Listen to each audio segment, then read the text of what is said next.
All right, welcome to Pro Football, first 50 years, where we take the past and we bring it back to life. Now, you can go online. I'm strictly talking the first 50 years, 1920 to 1970. And especially if you're checking out a game going back to like the 20s or maybe the 30s, I mean, you can obviously find a box score for the game, who won, who lost, how far a touchdown was, how far a field goal was somebody kicked, what the attendance was, where the game was played at. You might even be able to find starting lineups for each team. But exactly what happened during the game? Well, thanks to old newspaper articles, we get to take a little bit of a deeper dive into each and every game during the first 50 years of professional football. Now, a little news flash here for you. Ain't no fancy videos or nothing like that going on. All there is you and me for the next 30 to 60 minutes, if that's all right with you. Let's get it on. And today's game, near and dear to my heart because I am a New York Giant fan. Sadly but true. But yes, but Washington Redskins at the New York Giants at Yankee Stadium, November 29th, 1959. Now, I'll tell you what, when you're talking about one team being up here and the other team being off the scale, I mean, two teams in totally different, going in totally different directions. That's what you got here. The Redskins hadn't been to a championship since 45. They wouldn't win a championship like 1982. I mean, with the Giants here, the Giants had just won a championship in 56. They went to the championship the year before this year in 58. This year, 1959, they're going to the championship. They would go to championship in 61, 62, 63. Of course, unfortunately for the Giants and the Giant fans, they would lose the championship game in 58, 59, 61, 62, 63. But they were always perennial powerhouses. And so from 56 to 63, they went to 6 championship games. So this was like one of the best of times for the New York Giants.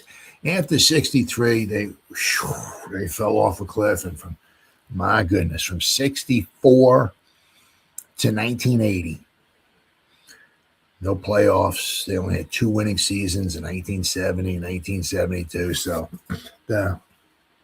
the Redskins, after this season, well, let's take a look at them. Huh? Let's pop up the Redskins schedule here. I mean, this season the Redskins only won 3 games.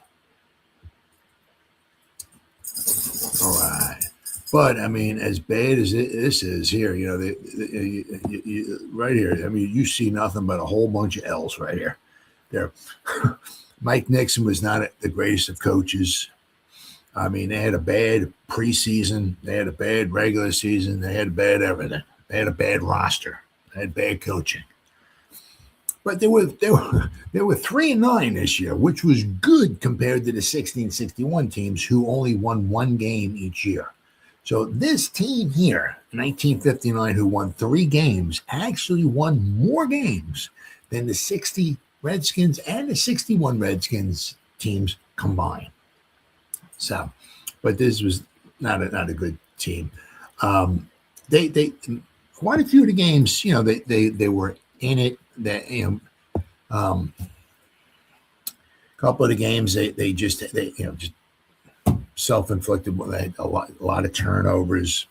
But if you'll see, right, miraculously, after 3 weeks of the season, they started off with a loss to the Cardinals. Then they won the next 2 games. So after 3 weeks, they were actually tied for first place at 2-1.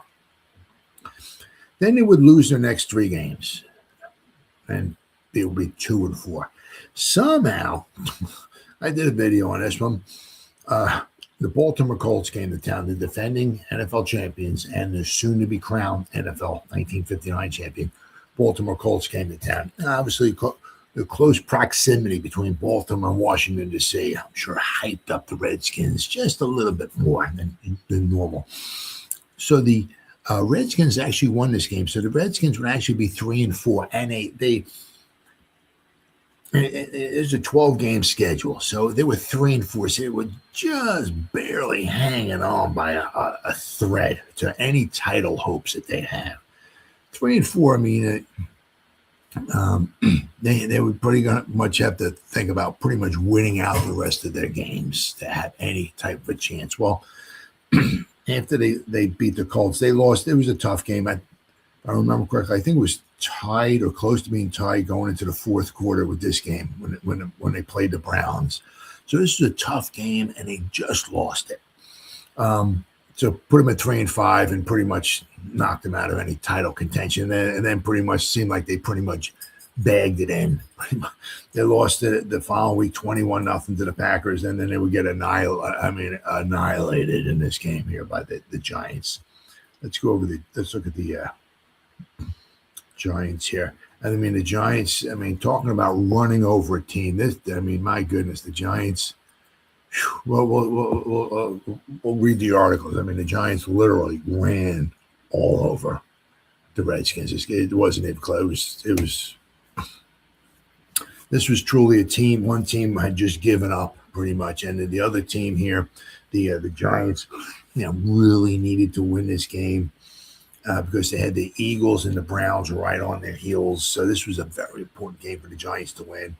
And then the Giants would wind up clinching the title the following week when they would just blow out the Browns 48-7. So, but just two teams going in totally different directions. You said, the Giants lost one game here to the Eagles, and then they would lose another tough one here to the Steelers. The Giants were winning, I believe it was 9-7, with about a minute or so to go. I haven't done a video on this game yet. I will. But Bobby Lane threw a 45-yard touchdown pass with about a minute or so to go to pull the Steelers, make them victorious in this game. So that the Giants were close to even winning this game. But I said, two teams totally opposite ends of the spectrum. Giants would go to the championship game this year and actually would be winning 9-7 going into the fourth quarter. And then the Colts erupted for 24 unanswered points, and they would be up 31-9. And then the Giants scored a touchdown with about a minute to go in the game or so, just to make it a little more respectable. But as you can see here, the Giants lost 5 consecutive. They were 58, 59, 61, 62, 63, 5 straight years. They would go on that 5 out of 6 years. They would go to the championship game, and they would lose all 5 of them. So this would be one of them. But the Giants had a very good roster. I said the Redskins really didn't. Redskins certainly had a couple good players on it. Don't get me wrong there. Certainly had a couple good players, but the Giants had guys who went into the Hall of Fame. The Redskins did not. The Giants had a coach who went into the Hall of Fame. Actually, this was the last year that Tom Landry was the defensive coach for the Giants, because in 1960 he would take over as the head coach of the Dallas Cowboys. And let's not forget the year before, 1958, the Giants had Vince Lombardi, who coached the offense, and Tom Landry, who coached the defense. So the Giants had 2 Hall of Fame coaches the year before on their team. So the Giants were loaded with talent. Good coaching, and the Redskins really were not. So, but this game was played at Yankee Stadium, boy. Man, the Giants from 1925, when they came into existence into the league, until 1955, played at the Polo Grounds. 1956 was their first year at Yankee Stadium. So this is 1959. So they've been playing at Yankee Stadium for a few years. Let's go to good old Wikipedia here. I could literally be. This year, the first Yankee Stadium, not the second Yankee Stadium, which is right now. This is the first Yankee Stadium. Obviously, as you see, the top there in 1923. So the original Yankee Stadium was located in the Bronx in New York City. It was the home from the Yankees from 1923 to 2008, except for 74 and 75 when they were doing some renovations.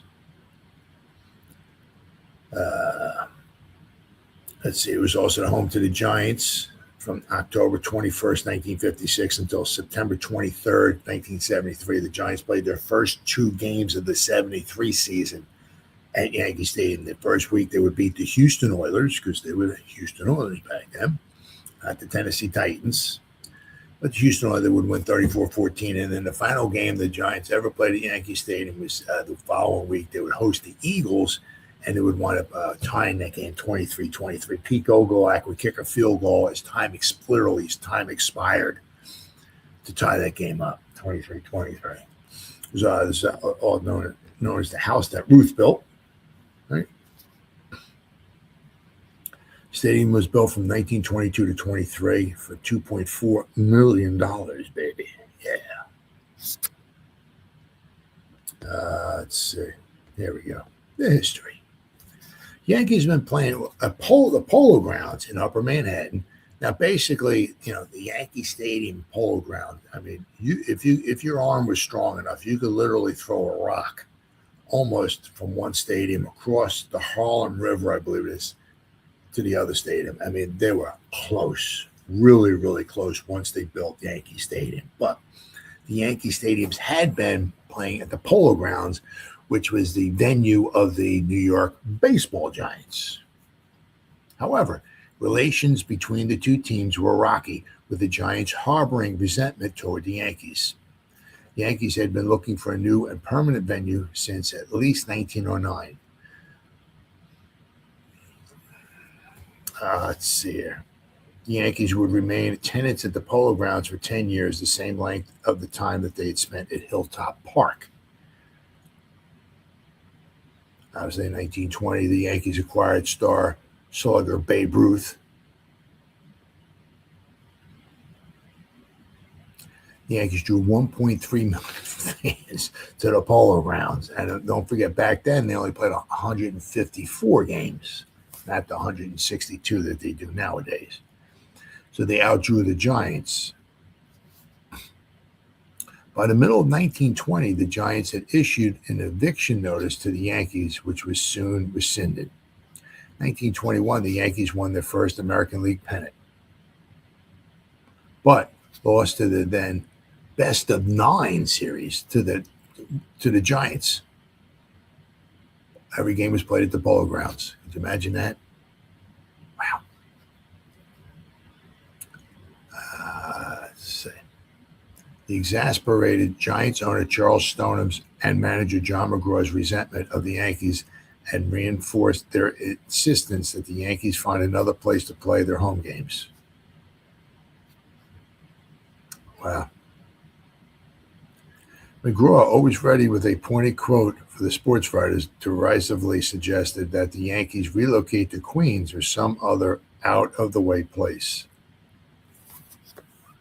So, interestingly, it wasn't really out of the way because, as I said, where they wound up playing, the Yankee Stadium got built was right across the river on the Polo Grounds, and the Yankees would go on to have more success than the Giants would.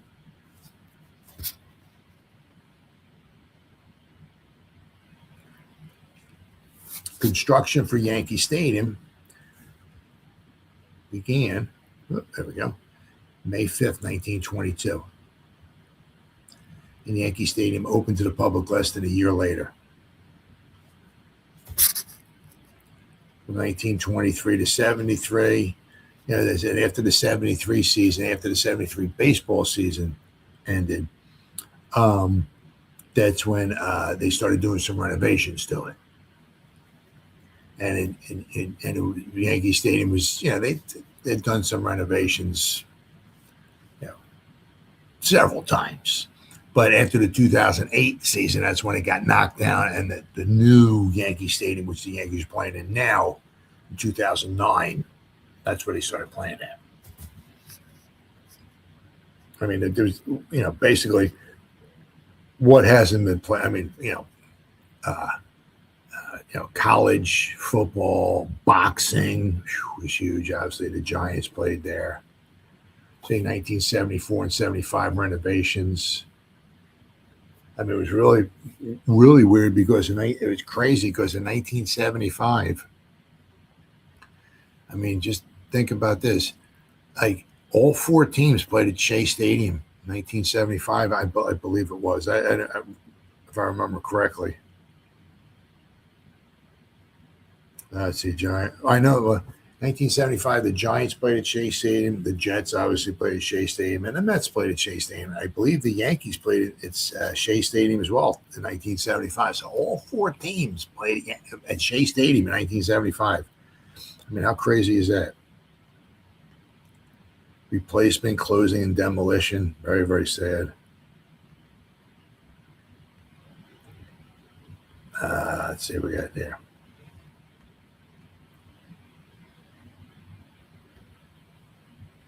I mean, if I read everything on this list, I'd be here for about an hour and a half.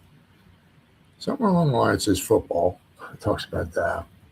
I mean, there were so many historic things that happened in that stadium. Final game, 2008, I believe. They won that game. Where's the box score of it? Here's the box score. They beat Baltimore 7-3. Collegiate baseball was there. Boxing was there. College football. I mean, like Notre Dame and Army. I mean, my goodness. I mean, whew. Oh. Look there. And somewhere we're going to get the professional football. There we go. The New York Yankees of the original AFL, 1926, played there. It was Red Grange. And C.C. Pyle, his manager, started their own league. Didn't even actually, most of the teams folded. There was only 9 teams in the league of the original AFL, 1926. And only 4 of them made it to the end of the season, pretty much. With the Philadelphia Quakers wind up winning the whole thing. But it was kind of, it was not a very good league. And it didn't even last. Well, it lasted 1 full season, but for some of the teams, 5 of them didn't even last a full year. All right. So, that was pretty much like the first pro football team that played at Yankee Stadium was the New York Yankees in 1926 of the American Football League. But the Giants of the NFL played their home games at Yankee Stadium from 56 to 73. Then, of course, one of the most famous, if not maybe possibly the famous game, possibly, some people say maybe one of the most important games, the most famous game. I don't know if you want to wrap it all into one put a bow on it. Game of all time was the 1958 championship game. It was played at Yankee Stadium. Of course, that was one of the things that made it so popular, and all that. It was played at Yankee Stadium. Some people also refer to it as the greatest game ever played. Not if it was so much the greatest game ever played, but there was a lot of mistakes in that game. I think Frank Gifford fumbled the ball 3 times, which cost the Giants dearly. Chuck Bednarik laid a hit on Frank Gifford in 1960, knocked him out, gave him a concussion. Gifford was out for the rest of the 60 season, and he missed the whole 61 season. Giants played their first 2 home games at Yankee Stadium in 1973, concluding their tenancy on September 23rd with the 23-23 tie against the Eagles.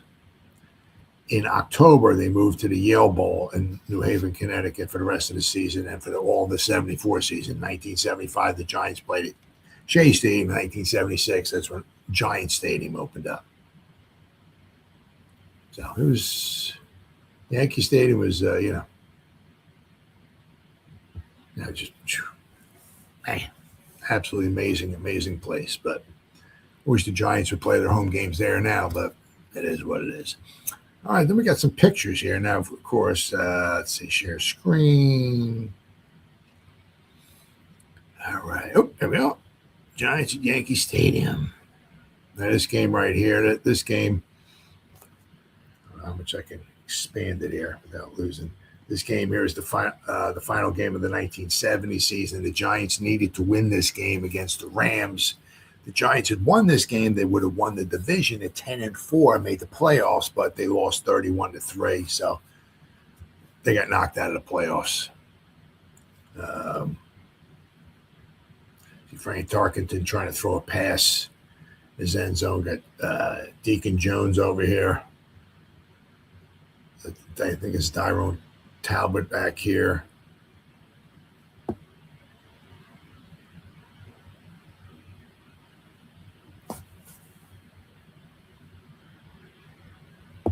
This is here. There you go. I'm not sure.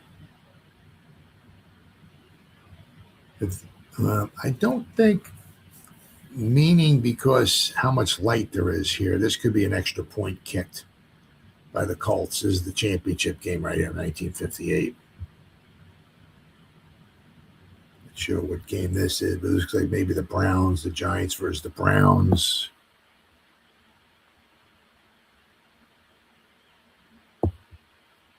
Oh, here you go. Here's an upper deck look here of the layout of the land there. And I'm not sure what this is by the 62 championship. Yeah, 62 championship games from the Giants sideline here. Very cold day there. Is this football? Yeah, there you go. Pass venue, Yankee Stadium. Once again, from the upper deck, a picture. Looking down, I have no idea what game that is. What is this here? Looks like against the Steelers in 1963. Steelers are always a tough game. Tough game. What else we got here?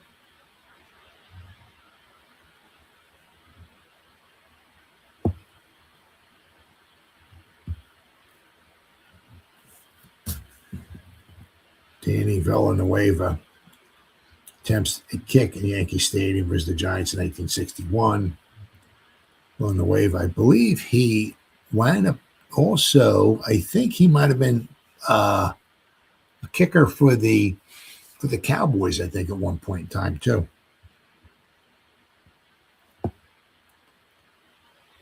There you go. There's a great picture right here. Look at the background. Got the lights, Giants at Yankee Stadium in 1960. The lights on.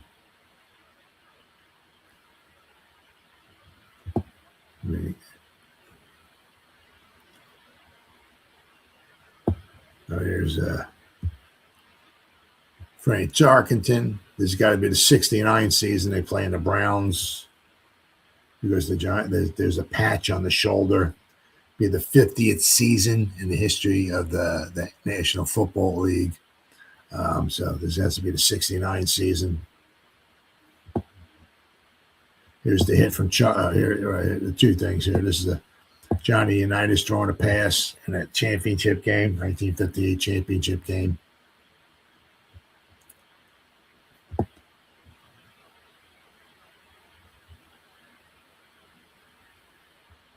Let's see if I can I kind of go back. Let's see here.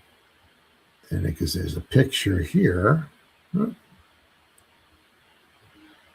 I guess not. Oh, wait, maybe. Oh, wait. No. Darn. Well, anyway, there was a picture of when Chuck Bednarik knocked Frank Gifford out.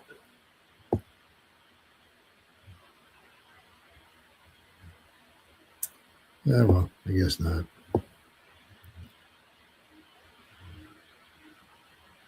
But I mean, a lot of, they only wound up playing there for so long, and they got their own place. This is have to be the Giants at Yankee Stadium in L.A. This is when they played the Bears. It was the first game of the 1970 season. This game was actually played Saturday night. This is the first game of the season here, the 1970 season. The Bears were wound up winning. But this was at Yankee Stadium. The Bears were wound up winning 24-16. Here's some of the stars for the Giants. And there you go. There's the aforementioned. That is the offensive. Right? There's Charlie Connolly. There's Alex Webster, who would become the Giants head coach in 1969 from 69 to 73. But here's good old Vince Lombardi right there. So.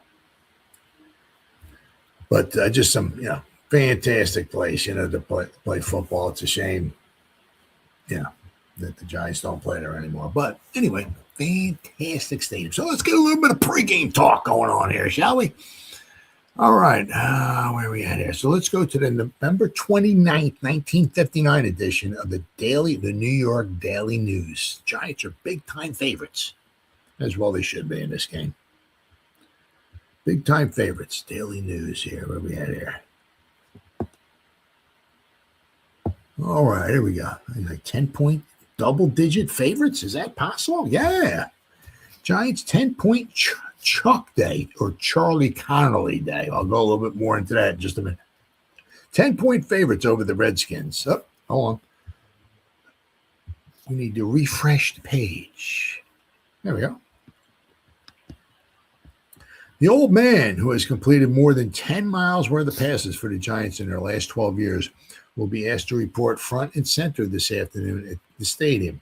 Charlie Connolly finally is going to be honored by his wealth of friends and fans prior to the first engagement this fall between the New Yorkers and the Redskins. With all hands but number 2 quarterback George Shaw in playing shape, the Giants have been established as a 10-point favorite. So the Giants are, very healthy for this game. They take a 1-game lead into this 10th contest of the season, as you'll see over here, right? So, I mean, you got the Eagles and the Browns breathing on the Giants' neck. So the Giants slip up one time. The Giants got 2 easy games, and then they got the Browns. They got 2 games against the Redskins here. Giants should be favored in both of those. But then they got 1 game against the Browns. This is a very important game for the Giants. If the Giants win out, they win, and which wound up happening. So the Giants wind up with 10 wins. The Giants wind up with the best record in 1959. The Colts would win, but the Colts would win out as well, too. I mean, Colts would win the Western Division, but the Colts would win out the rest of the way, and they would finish with 9 wins. The 49ers would basically fall apart. The 49ers here were 6-3. The 49ers would finish 7-5. They would finish tied for third place with the Packers, who would be 7-5, and the Bears would win out the final 3. So the Bears would be 8-4, and the Colts would be 9-3. So it was a very tight. The Western Division wound up being very tight. Here, what wound up happening is the Giants won out, and the Browns and the Eagles both finished, I believe, 7-5. So the Giants, right now, it doesn't look like it, but the Giants would wind up winning by 3 games. All right, the Giants take a 1-game lead into this 10th contest of the season. Closest to them are the Browns, who entertain the 49ers, and the Eagles, who are slight underdogs in Pittsburgh. The Steelers are 3-point picks, the Browns 10-pointers. If the weather is fitting, there should be a crowd of upwards of 60,000 to watch Connolly receive gifts valued at around $25,000. Among other things, he gets both a 1960 Cadillac and a sports car. A delegation from his hometown of Clarksdale, Mississippi, will be on hand to honor the graying quarterback. The Section 5. Now, it's interesting because, with the Giants have had 3 quarterbacks from Mississippi. One's Charlie Connolly, who had a long career with the Giants, long, successful career. Another one is Eli Manning, who had a long, successful career with the Giants. And now Jackson Dart, who is just starting his 2nd season with the Giants as I make this recording coming up. So, let's see, the Section 5 club of the stadium will follow up with a dinner dance for Charlie tomorrow night at the Concourse Plaza Hotel. So they're not pulling out any stops, I guess, if that's just how you do the saying there for good old Charlie Connolly. In his pro career, all of the Giants, Connolly has completed 17,801 yards of passes. The total completion numbers, 1,297 of 2,573. So 50% completion percentage, which wasn't bad back then. Nowadays, if you're not completing at least 65 to 70% of your passes, you suck. But back then, 50% was, pretty darn good. I mean, somebody maybe the upper echelon, maybe a Johnny Unitas or a Y.E. Tittle, somebody like that might have completed maybe a little more percentage, but he's also had 151 touchdown passes. When he came off the bench to spark the triumph over the Cards last week in Minneapolis, Connolly was still hobbled by a sprained ankle. Though he still limps, he is in much better, much looser shape now. For the first time in 5 weeks, Frank Gifford appears to be 100% fit. He has been bothered by a torn rib cartilage. The other halfback, Alex Webster, would like to borrow Gifford's legs, but Alex, too, is running a little bit better than he has been doing on stems that suffer frequent muscle pulls. Since Shaw can't grip the ball with his sprained right hand, he can't be counted on for any help today. As was the case in Minneapolis, Don Heinrich will open at quarterback, then give way to Connolly when the situation warrants a change. Now, what the Giants used to do back then was Charlie Connolly would spend the first quarter or so on the bench looking at what was going on. Like he knew what plays, I guess, were being run and all of that, and he would just see how the other team would defend the plays. Then after about a quarter or so, they would make a switch. The Giants would always start with their backup quarterback in there. Especially for at least the 59 season. I don't know if it was the 58 season as well, too, but for the 59 season, the starting quarterback was on the bench for the first quarter. Then he would go into the game. Washington has one rather important casualty. Little Eddie LeBaron, regular quarterback, has a rib injury similar to Gifford's and will probably not play at all. Ralph the Guglielmi will be at the controls. Now, interesting, Ralph Guglielmi would wind up being the backup quarterback in 1962 for the Giants. But Eddie LeBaron, he's been banged up all season long for the Redskins. He's their best quarterback, but he was one thing or another. He always seemed to have something going wrong with him. He wasn't very big either. All right, so then we got, next we got the November 29th, 1959 edition of the Evening Star, a Washington paper. Let's get a little bit of pregame action going on for that, baby. Find it here first. Is this the evening? There we go.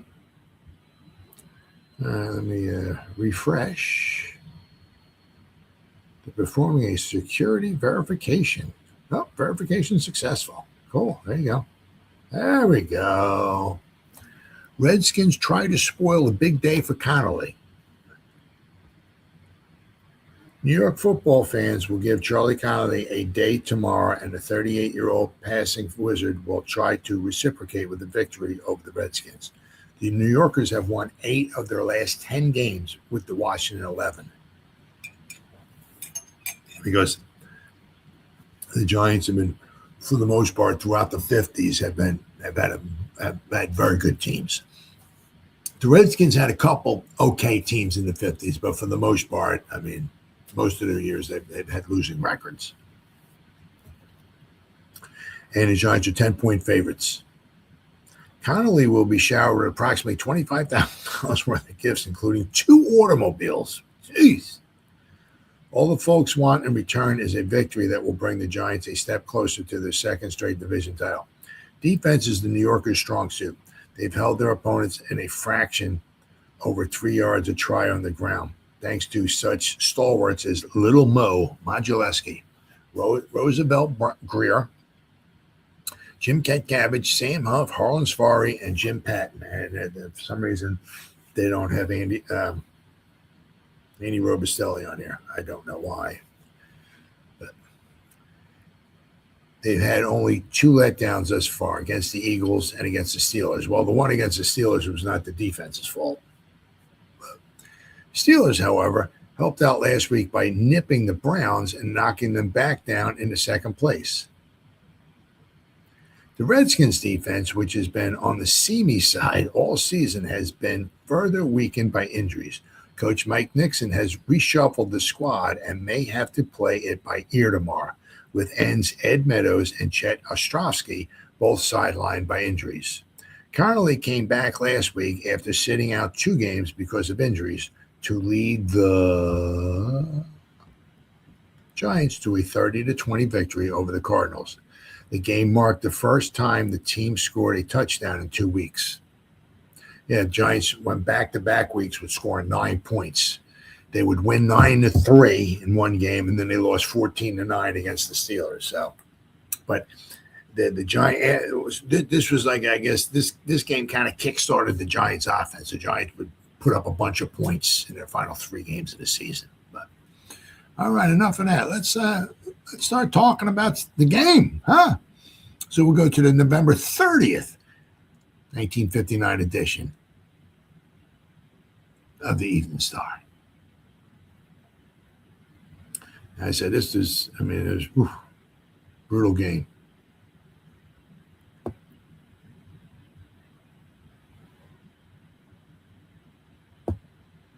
For the Redskins. It started off bad, and it was really bad by halftime. Let's see, that's not, no. Hugh McElhaney at the 49ers. This game here helped the Giants out because the 49ers would win 21-20 and help the Giants out. Giants clinch tie, can take title the following Sunday when they play the Browns. But anyway, 60,982 see the rout of the Redskins as Charlie Connolly has a day. It was Charlie Connolly's day at Yankee Stadium yesterday, but everybody got into the act. And when the goalpost came down, Giants had a 45-14 victory over the Redskins and were assured of no worse than a tie for the National Football League Eastern Division title. Connolly received enough loot from the fans who frequently booed him in the past, the Giants management, teammates, and well-wishers from his native Mississippi to stock a gift room. The show pieces a 1960 Cadillac from Jack Mara, who would sadly pass away. He was the son of Tim Mara, the founder of the Giants. He would sadly pass away. I think it was 1965 or 66, 65. Anyway, Jack Mara bought him a 1960 Cadillac, representing the management, a Chevy Corvette, a 1960 Corvette. Holy frickin' cow. Wow. Chevy Corvette from Dumas Milner of Jackson, Mississippi, and an engraved silver football from his teammates. Wow. Frank Gifford, Connolly's versatile backfield mate, got nothing except the satisfaction of erasing George Washington's Tuffy Lehman's as the Giants' second all-time leading ground gainer and a stake in a playoff, one sort or another. Giants can clinch a berth in the championship game with the Western Division winner by beating the Browns in Yankee Stadium the following Sunday.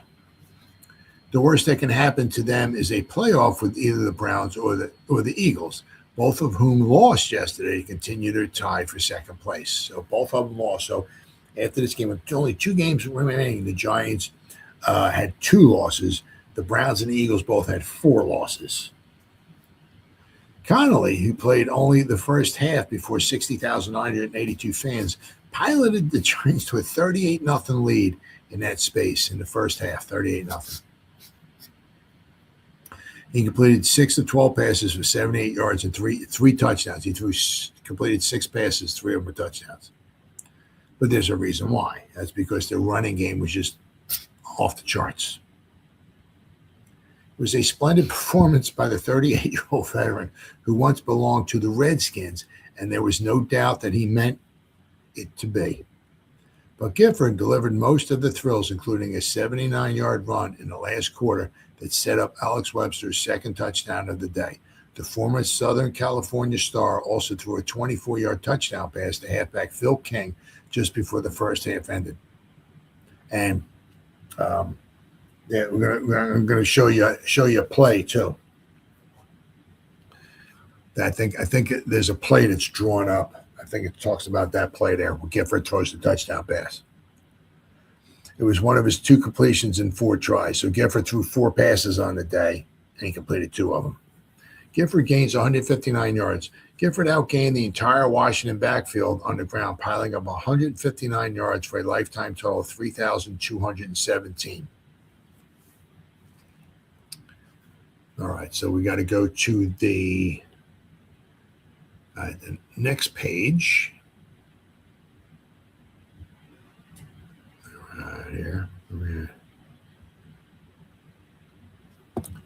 So then I'm going to go to the same thing, page 22 of the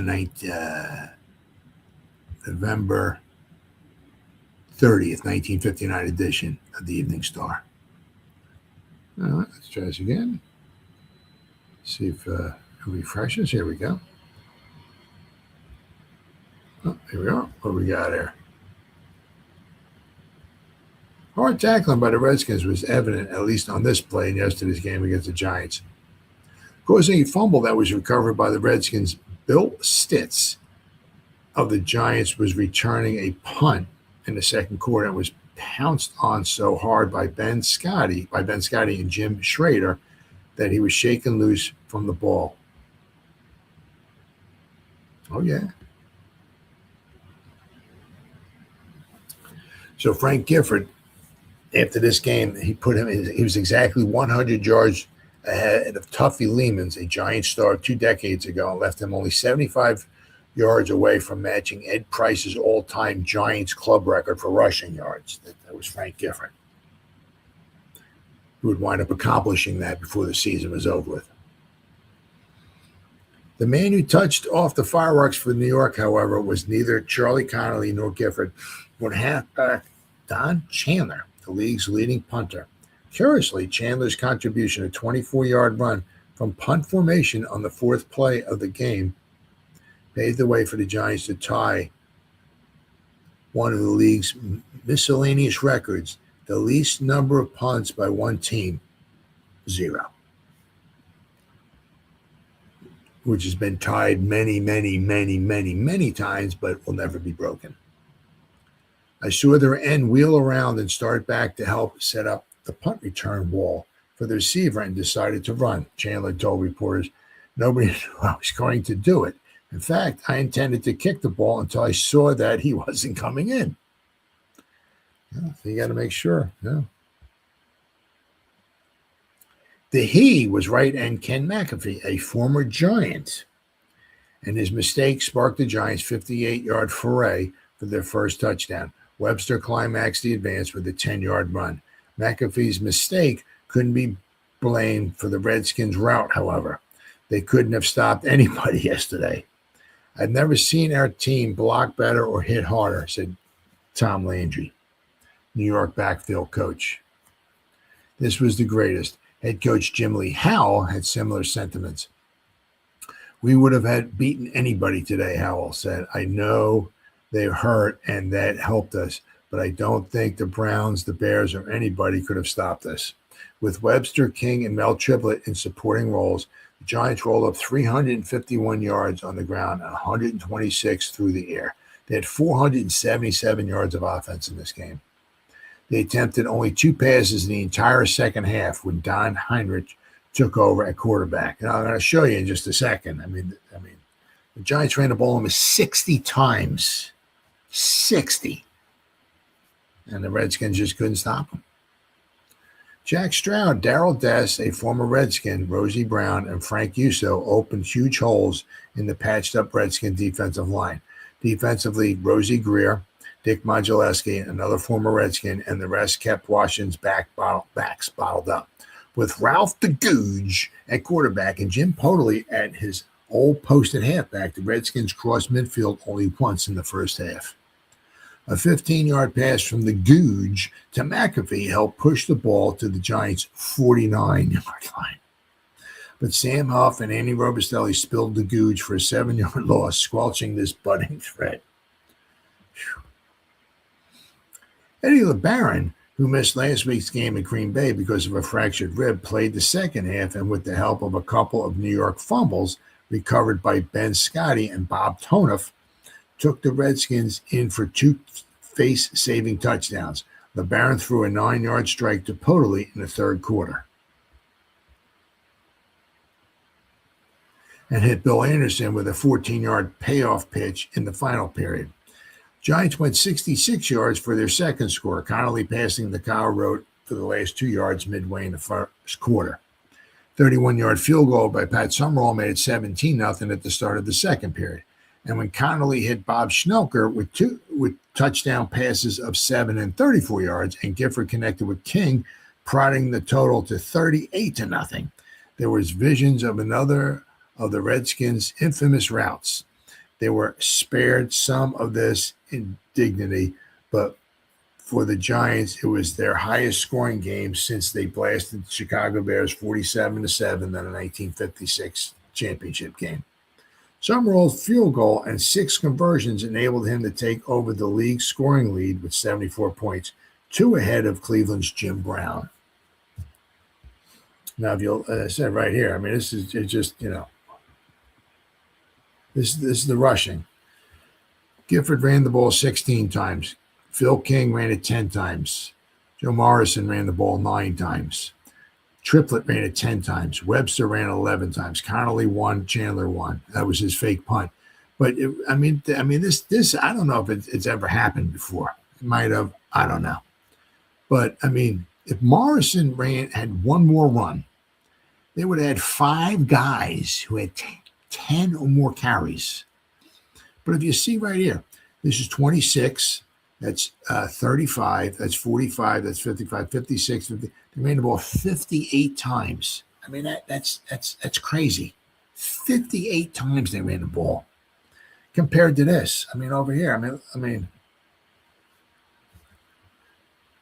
Bosler ran it 7 times 2. James won 1. Olszewski ran it 3 times. He had a good run in there.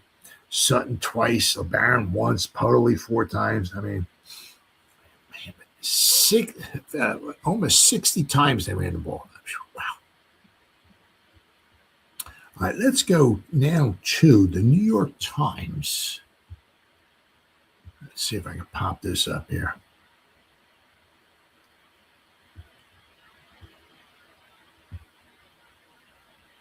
So, here we go. All right, the New York Times. Okay, Giants crush Redskins and clinch tie for title as Browns and Eagles bow. 60,982 in stadium watched the 45-14 routes. This is the November 30th, 1959 edition of the New York Times. Connolly connects for 3 scoring passes as Giants post 8th triumph. I mean, like that, 26 first downs to 9. Redskins didn't even get 200 yards of offense. Connolly never had it so good, and his Giants rarely had it so easy as they did in the cold and the wind before 60,982 fans at Yankee Stadium.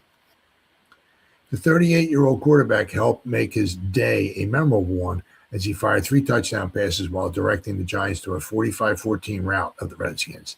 When immediately following the finish, the goalpost had been battered down by jubilant spectators, and the bonfires the fans had ignited to keep warm in the bleachers still weren't burning. They starting bonfires in the bleachers. I mean, imagine that nowadays. That ain't going to happen. I mean, they had bonfires in the stands to keep warm, and this wasn't even December yet. The Giants headed for the dressing room, feeling that all was well with the world.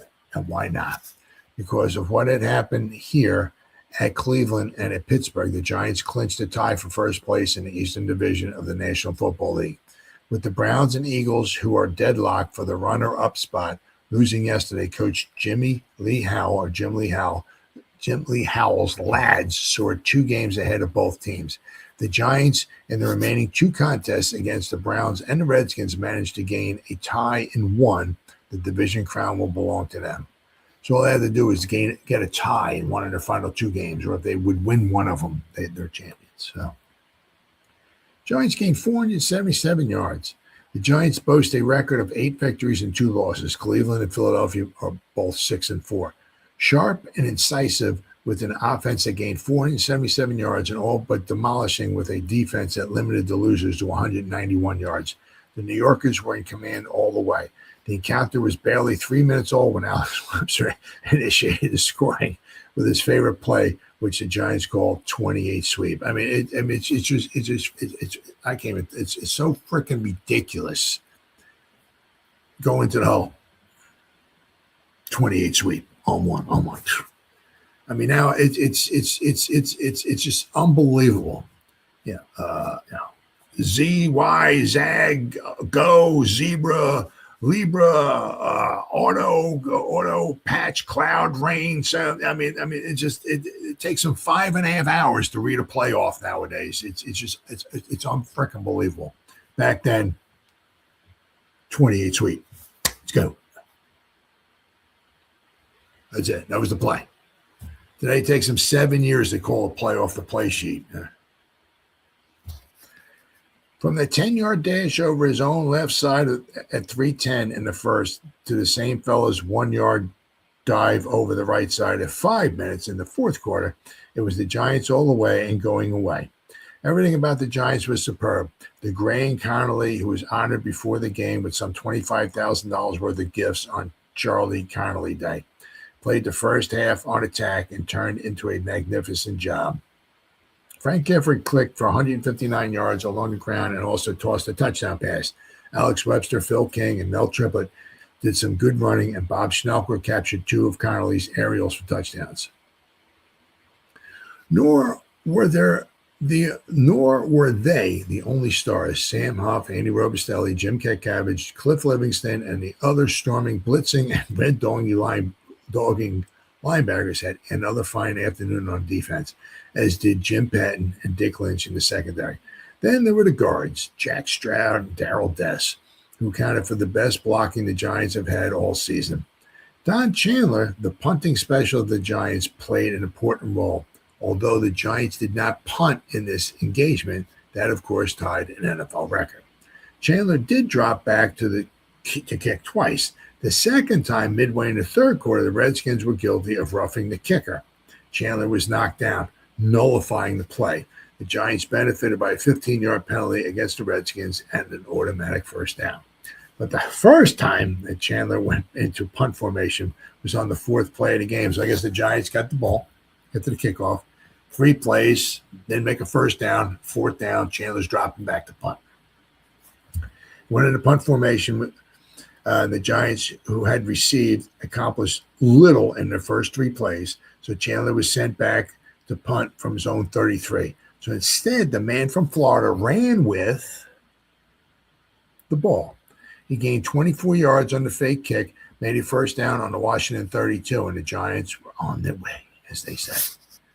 Now here's the start lineups. And you see the Giants were up 38-0 at halftime. Whoops. And the fact that they only scored 7 points in the second half, I'm sure, was that they probably took the foot off the gas a little bit. Connolly, whose right ankle still is not altogether perfect, passed to Schnelker for 17 yards. An offside penalty moved the ball to the 10, where Webster succeeded with 28 sweep. Pat Summerall added the point, of course. Later, Chandler revealed that he had not been a planned fake kick. I have an option at all times, he explained. I had intended to punt, but when I saw the Redskins drop back and give me the opening, I decided to run. Howell later mentioned the run by Chandler, who had tried such a move only once before in his professional career. He gained 15 yards against the Baltimore Colts last year and called it the key play of the game. The New York head coach also agreed that this was the easiest game of the year, as it turned out. Little wonder Connolly was red hot, faking, passing, handing off, and cavorting like an enthusiastic sophomore. Gifford also was in top form, galloping 79 yards on a play that led to the Giants' final touchdown. Red-hot blockers and blitzers all over the gridiron also helped make the day memorable. miserable for the visitors from Washington. Mike Nixon, the Redskins coach, started Ralph the Googe, went nowhere with him, and switched to little Eddie LeBaron, who had been handicapped with bruised ribs. The Redskins had barely crossed midfield once in the first half. They were trailing 38-0 at the start of the second half when LeBaron took over. LeBaron finally moved the Redskins. He threw both touchdown passes, a 9-yarder to Jim Podoley in the third and a 14-yarder to Bill Anderson in the fourth. Sam Baker added both points. For the record, it should be reported that the Redskins recovered a Giants fumble to gain possession before each touchdown. What's more, their drive toward their first 6-pointer was aided by a penalty for pass interference and one for unsportsmanlike conduct. Long before the Washington tallies, however, Connolly had toppled the Redskins from contention. He had flipped to Kyle Rowe for a 2-yard scoring pass, to Schnelker for a 7-yarder, and then to the same man for a 34-yarder. It was Connolly's show before some of his friends from Clarksdale, Mississippi, and many from this area. His mother, father, and wife also were on hand. Since no Giant game would be complete without a field goal from Summerall, Pat booted one from 31 in the second period. With this, plus his 6 conversions, the place-kicking artist lifted his point total for the season to 74, the highest in the league. Jimmy Brown of Cleveland is next with 72. Gifford has gained 3,217 yards rushing the ball. He passed Tuffy Lehmans, who is credited with 3,117 yards, and only Eddie Price is ahead of him. Eddie's club record of 3,292 yards figures to be surpassed by Gifford before the season ends. This was, of course, the top score by the Giants this year as their largest, and there's a typo error, since they beat the Chicago Bears. It's 47-7 in the 1956 playoff game. And here we go. Here's Alex Webster scoring. You got Frank Gifford throwing a block. First blood. Alex Webster sweeps through the left side. This must be the 28 sweep. 28 sweep on one. All right, and we got, Connolly, a gifted quarterback, $25,000 worth. So this is before the game. Here's the silver football that he got. Here's Kyle Rote. Here's Andy Robustelli. And I guess this must be the Corvette. Freaking Corvette. Charlie Connolly, the Giants quarterback, received an estimated $25,000 worth of gifts at Yankee Stadium yesterday prior to the game between the Redskins and the Giants. The occasion was Charlie Connolly Day, a time for paying tribute to the senior member of the Giants as a football player. And he would still go on to continue. He would play 2 additional seasons after this. He would retire after the 61 championship game. 38-year-old Connolly, who has been with the Giants for 12 years, received such items as we mentioned before: the Cadillac, silver football. Wow. And a trip to Europe for 2 from the Giant fans. Wow. Connolly's wife, Perian, I guess, received gifts also, including a Corvette sports car. So she got this Corvette. He got the Cadillac. She got a Corvette. Wow. A half dozen handbags. She got 6 handbags. A dinette set. The gifts to Connolly include items for his farm in Clarksdale, Mississippi, such as a calf and enough cottonseed for his 1960 planting. The Corvette was donated by Dumas Milner of Jackson, Mississippi. Wow. Connolly, after getting the gifts, beat the jinx that seems to plague athletes who are honored with a day. He played a fine game for the Giants. The quarterback was guest of honor at a dinner given at the Concourse Plaza Hotel in the Bronx last night by the Section 5 Club. The club is made up of fans who regularly attend Giant games. The question arose whether Connolly, who is enjoying one of his best seasons and one which may prove to be his most profitable, would be liable for income tax on the items. Tax experts questioned last night were of the opinion that taxes would have to be paid on the Cadillac. This is because the car was presented by his employer and thus becomes, in tax circles, a bonus for services rendered. It was the opinion of experts that no taxes would be due on the gifts from fans, since these are in the form of tokens of esteem or goodwill offerings and thus are not taxable. There you go. Connolly's income estimated at $20,000 for his play with the Giants. Wow. Quarterback, starting quarterback, $20,000 a year. Is increased by income from his farm, from endorsements and public appearances, and can be increased by a player's share of the National Football League Championship playoff next month. So I guess, I don't know, is this all the stuff maybe he got? The gifts, he got all of this stuff, airplane, a portable television set, a selection of insurance and tires, 2 cameras, a sewing machine, knitting machine, tape recorder, 2 watches. Look at all the stuff he got. The dinette set, handbag, sports coat. Holy cow. 5-year supply of vitamins. Wow. Holy cow. What a day. All right, here's the play here. Redskins overlook the Giants' back, and he runs off for a touchdown. And this is where Griffith throws the touchdown. Phil King, a Giant back, got lost in the work yesterday. The Giants knew where to find him, but the Redskins sometimes didn't. This enabled King to score the Giants' 5th and last touchdown of the first half. Remember, it was 38-0 at halftime.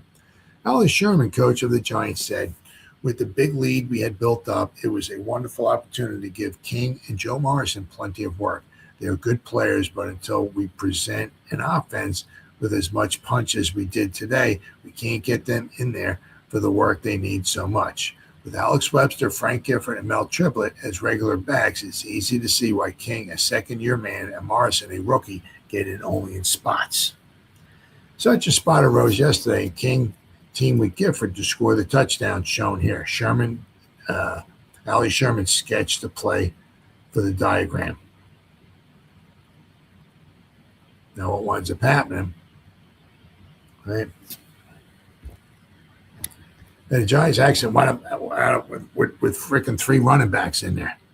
Got Frank Gifford, Alex Webster's over here, then you got Phil King here. So Connolly comes back, fakes the ball to King. He gets the ball, and he, like, I guess either, pretends like maybe to come in the middle here. So he's either pretending like maybe to have the ball, or after he maybe gets the fake, he comes in here, maybe throws a block or something like that. So he kind of gets lost. But as he, because he don't have the ball. So then Gifford comes over here, when it flat straight across, Connolly hands the ball off to Gifford. So Gifford's out here running with the ball. So then it takes all these guys' attention. It's like, oh, my God.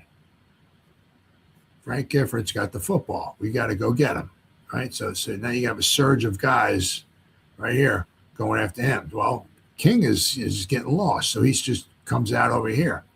You got Kyle Rote, who comes and takes the cornerback with him and the safety with him. So he, as he's running a route, right? The Redskins, if they're watching the tape, know that Gifford can throw a pass too. So, that's why these guys have to be on their P's and Q's here, right? Because as Rote is running at top speed, he's drawing these guys with him. These guys don't want to come up and try to make the tackle because they know that Gifford can throw the ball. So if all the cornerbacks and safeties, they'll have like 3 guys in a pass route here, and there won't be anybody covering them. So they know they have to, cover Rote. Then you got Webster coming here. So maybe, I don't know, maybe this guy comes up to support the run. I'm not sure, but you got the safety here. So if Webster comes here and he starts taking off this way, well, this safety's got to cover him. So I said, so maybe this guy comes up to support the run. I don't know, but there's no way he can cover Phil King over here. Right? So Webster's occupying either both these guys or at least this safety. It looks like Rote is taking these 2 guys away, way over here. Then you got Phil King, who's kind of gets lost here, kind of runs over here and starts running down the field. He's probably wide open. So Frank Gifford, who can throw the ball, I mean, back then, a lot of guys did that. Obviously, Paul Hornung was one of them with Vince Lombardi. Frank Gifford could throw a football as well, too. Quite a few guys could do that. I mean, they do it every now and then, but nowadays, I mean, back in 1959, you see Gifford threw 4 passes in one game. You're not going to see a running back throw 4 passes in one game nowadays. But so, Gifford, he running, stops, finds King, probably wide open, throws the ball, King catches it, and walks in for a touchdown. So that was drawn up very, very well. Very, very well. All right. Now, next, what are we at here? Now we're going to go to Daily News here.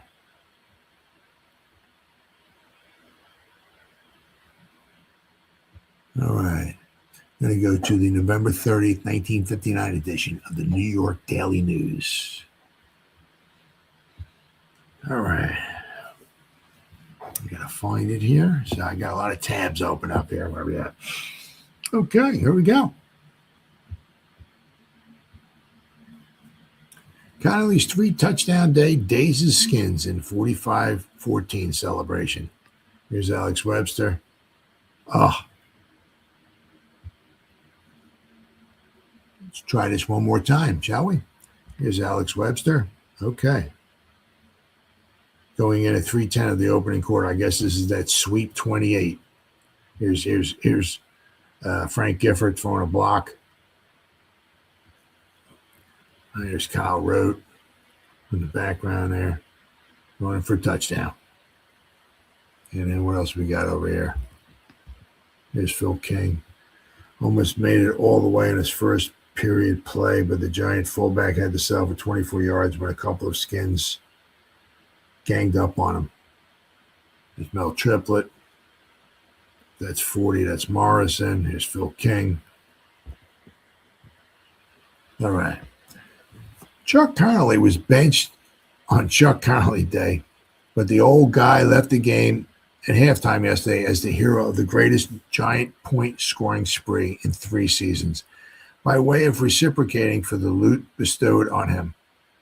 The 38-year-old passing man from Ole Miss tossed 3 touchdown passes as the Giants riddled the Redskins 45-14 to all but clinch their second straight Eastern Division crown. With a 38-0 lead at intermission, the second half of Yankee Stadium track, Met found the 60,982 fans, the fourth crowd over 60,000 at 5 home games, more interested in incoming scores on their out-of-town scoreboard than they were in the activities on the field. When the day was done, both the Eagles and the Browns had lost, so the Giants, with a 2-game bulge and 2 games to go, can't do worse than a tie. The rout of the Redskins began with the opening kickoff as the Giants rolled 58 yards in 7 plays, a daring 4th-down gamble with Don Chandler bolting 25 yards around end on a fake punt maneuver touched off this spin. A Connolly pass to Frank Gifford kept it going, and Alex Webster polished it off with a 10-yard off-tackle gallop behind knock-em-down blocking by every one of the 5 interior linemen. That was the beginning of the deluge that would wind up with New York illuminating the scoreboard with its greatest point harvest since beating the Bears 47-7 in the 56 championship game. As a result, the Giants' statistics came out in boxcar figures. 26 as a result of the Giants' statistics gained rushing gained rushing to 102 and 126 passing. I'm not sure what the heck that means. Box score figures 26. But anyway.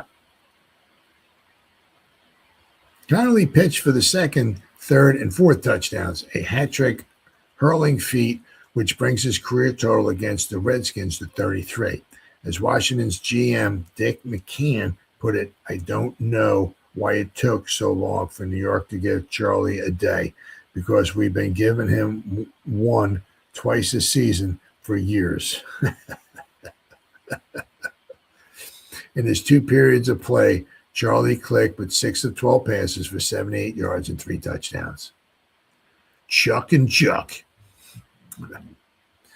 Still hard to share honors for the afternoon with the invigorated Giant running attack in general, and Frank Gifford in particular. The latter stormed through the anemic Washington defense for 159 yards and 16 leather-packing efforts.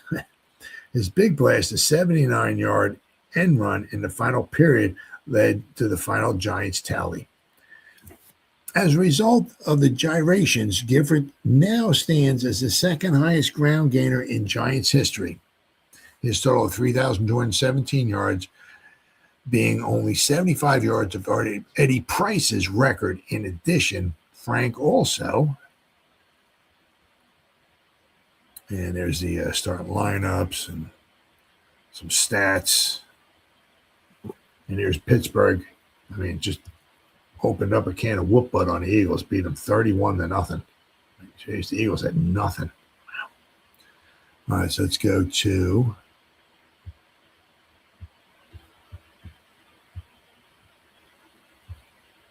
all right, the next daily news. Okay, here we go.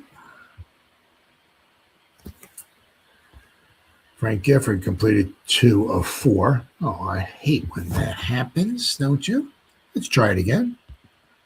All right. One of Frank Gifford's 2 completions obviously went for a touchdown. The Giants had a 7-0 lead after 3:10 of play, and the count went to 14-0 at 6 minutes after a 66-yard advance. This parade featured the running of Webster, Gifford, and Mel Triplett, plus an assortment of Connolly and Gifford passes. With a 3rd down on the Redskins' 2, Connolly calmly pinpointed his pitch to Kyle Rote at the sideline in the end zone, and Rote pulled it in behind defender Dick Haley. The Giant ground game, so sadly missing earlier in the season, now was under a full head of steam. 2 Redskin linebackers, Chuck Jazanovich and Frank Kuchta, were trampled in the rush and had to be helped to the sidelines. Pat Summerall got to kick a 31-yard field goal at the start of the second period after the Redskins had managed to halt one of the crunching drives. But a fumble by Washington's fullback, Don Bossler, retrieved by Cliff Livingston, set the Giants in business 30 yards away from pay dirt.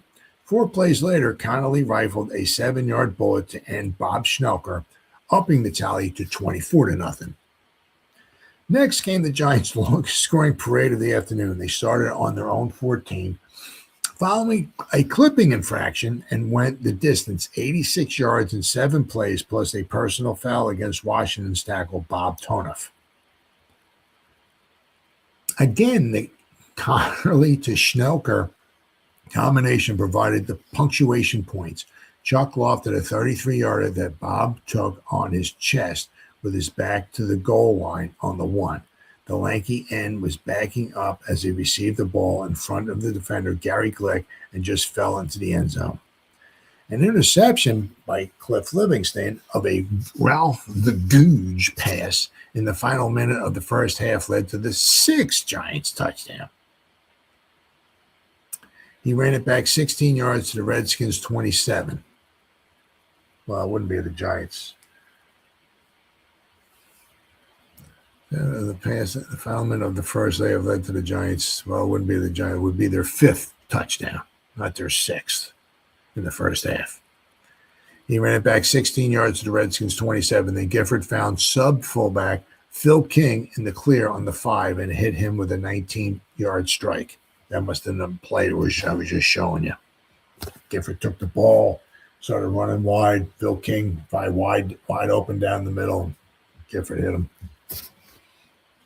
At this point, Connolly was pulled out amid the cheers of the customers, and all old Chuck had to do throughout the second half was rest his bones and admire the mountain of gifts. There was one unofficial record busted. The day was so dark, the management had to turn on the lights for the pregame Connolly Day ceremony. An official record was tied. The Giants didn't have to punt once during the game.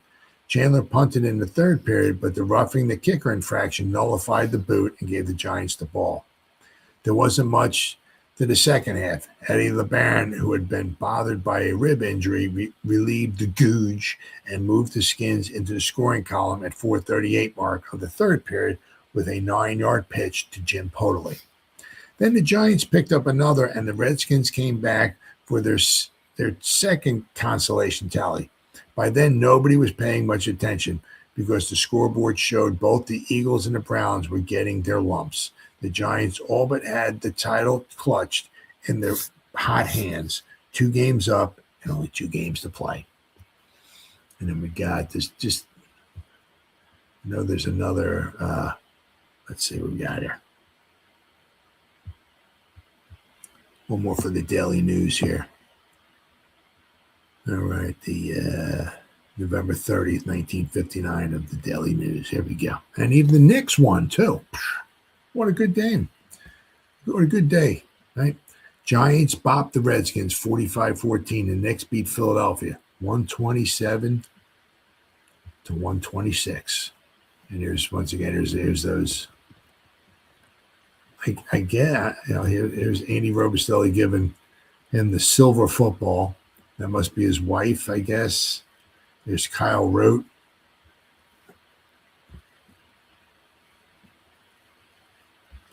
Here's Frank Gifford.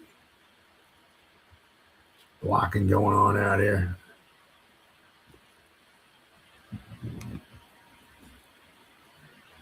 Carly holds the silver football.